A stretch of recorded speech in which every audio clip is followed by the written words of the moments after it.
ओम नमः शिवाय। आज हम आपको सुनाने जा रहे हैं महाशिव पुराण का विद्येश्वर संहिता का 12वां अध्याय, जो है मोक्षदायक पुण्य क्षेत्रों का वर्णन। सूत जी बोले, हे विद्वान और बुद्धिमान महर्षियों, मैं मोक्ष देने वाले शिवक्षेत्रों का वर्णन कर रहा हूँ। पर्वत, वन और कानों सहित इस पृथ्वी का विस्तार 50 करोड़ योजन है। भगवान शिव की इच्छा से पृथ्वी ने सभी को धारण किया है। भगवान शिव ने भूतल पर विभिन्न स्थानों पर वहां के प्राणियों को मोक्ष देने के लिए शिव क्षेत्र का निर्माण किया है। कुछ क्षेत्रों को देवताओं और ऋषियों ने अपना निवास स्थान बनाया है, इसलिए उसमें तीर्थत्व प्रकट हो गया है। बहुत से तीर्थ ऐसे हैं जो स्वयं प्रकट हुए हैं। तीर्थ क्षेत्र में जाने पर मनुष्य को सदा स्नान, दान और जाप करना चाहिए, अन्यथा मनुष्य रोग, गरीबी तथा मुक्ता आदि दोषों का भागी हो जाता है। जो मनुष्य अपने देश में मृत्यु को प्राप्त होता है, वह इस पुण्य के फल से दोबारा मनुष्य योनि प्राप्त करता है, परंतु पापी मनुष्य दुर्गति को ही प्राप्त करता है।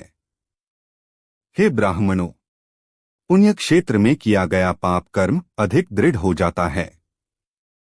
अथ पुण्य क्षेत्र में निवास करते समय पाप कर्म करने से बचना चाहिए। सिंधु और सतलुज नदी के तट पर बहुत से पुण्य क्षेत्र हैं। सरस्वती नदी परम पवित्र और 60 मुख वाली है, अर्थात उसकी 60 धाराएं हैं। इन धाराओं के तट पर निवास करने से परम पद की प्राप्ति होती है। हिमालय से निकली हुई पुण्य सलिला गंगा 100 मुख वाली नदी है। इसके तट पर काशी, प्रयाग आदि पुण्य क्षेत्र हैं। मकर राशि में सूर्य होने पर गंगा की तटभूमि अधिक प्रशस्त एवं पुण्यदायक हो जाती है। सोनभद्र नदी की 10 धाराएं हैं। बृहस्पति के मकर राशि में आने पर यह अत्यंत पवित्र तथा अभीष्ट फल देने वाली है। इस समय यहाँ स्नान और उपवास करने से विनायक पद की प्राप्ति होती है। पुण्य सलिला महानदी नर्मदा के 24 मुख हैं। इसमें स्नान करके तट पर निवास करने से मनुष्य को वैष्णव पद की प्राप्ति होती है। तमसा के 12 तथा रेवा के 10 मुख हैं।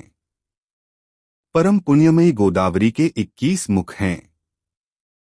यह ब्रह्महत्या तथा गोवध पाप का नाश करने वाली एवं रुद्रलोक देने वाली है।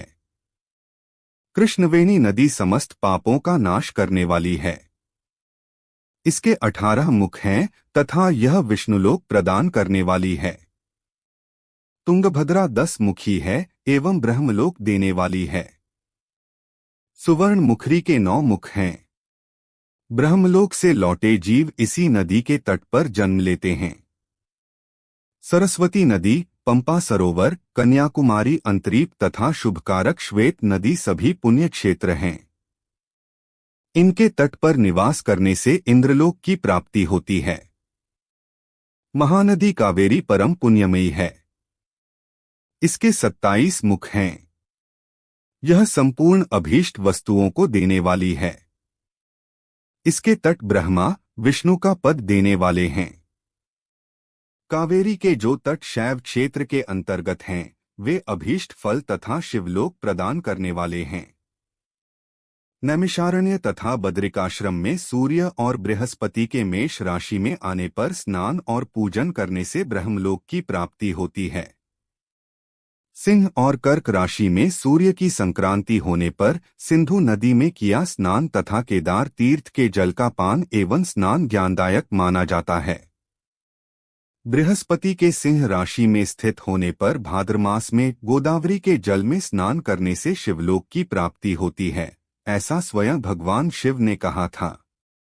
सूर्य और बृहस्पति के कन्या राशि में स्थित होने पर यमुना और सोनभद्र में स्नान से धर्मराज और गणेश लोक में महान भोग की प्राप्ति होती है, ऐसी महर्षियों की मान्यता है।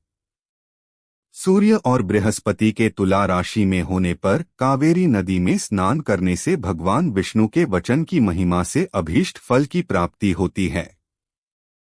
मार्गशीर्ष माह में सूर्य और बृहस्पति के वृश्चिक राशि में आने पर नर्मदा में स्नान करने से विष्णु पद की प्राप्ति होती है। सूर्य और बृहस्पति के धनु राशि में होने पर सुवर्णमुखी नदी में किया स्नान शिवलोक प्रदान करने वाला है। मकर राशि में सूर्य और बृहस्पति के माघ मास में होने पर गंगाजी में किया गया स्नान शिवलोक प्रदान कराने वाला है। शिवलोक के पश्चात ब्रह्मा और विष्णु के स्थानों में सुख भोग कर अंत में मनुष्य को ज्ञान की प्राप्ति होती है। माघ मास में सूर्य के कुंभ राशि में होने पर फाल्गुन मास में गंगा तट पर किया श्राद्ध, पिंडदान अथवा तिलोदक दान पिता और नाना दोनों कुलों के पितरों की अनेकों पीढ़ियों का उद्धार करने वाला है। गंगा व कावेरी नदी का आश्रय लेकर तीर्थवास करने से पाप का नाश हो जाता है। ताम्रपर्णी और वेगवती नदियां ब्रह्मलोक की प्राप्ति रूप फल देने वाली हैं। इनके तट पर स्वर्गदायक क्षेत्र हैं। इन नदियों के मध्य में बहुत से पुण्य क्षेत्र हैं। यहाँ निवास करने वाला मनुष्य अभीष्ट फल का भागी होता है। सदाचार, उत्तम वृत्ति तथा सद्भावना के साथ मन में दया भाव रखते हुए विद्वान पुरुष को तीर्थ में निवास करना चाहिए, अन्यथा उसे फल नहीं मिलता। पुण्य क्षेत्र में जीवन बिताने का निश्चय करने पर तथा वास करने पर पहले का सारा पाप तत्काल नष्ट हो जाएगा, क्योंकि पुण्य को ऐश्वर्यदायक कहा जाता है। हे ब्राह्मणों, तीर्थ में वास करने पर उत्पन्न पुण्य कायिक, वाचिक और मानसिक सभी पापों का नाश कर देता है। तीर्थ में किया मानसिक पाप कई कल्पों तक पीछा नहीं छोड़ता, यह केवल ध्यान से ही नष्ट होता है। वाचिक पाप जाप से तथा कायिक पाप शरीर को सुखाने जैसे कठोर तप से नष्ट होता है। आत्म सुख चाहने वाले पुरुष को देवताओं की पूजा करते हुए और ब्राह्मणों को दान देते हुए पाप से बचकर ही तीर्थ में निवास करना चाहिए।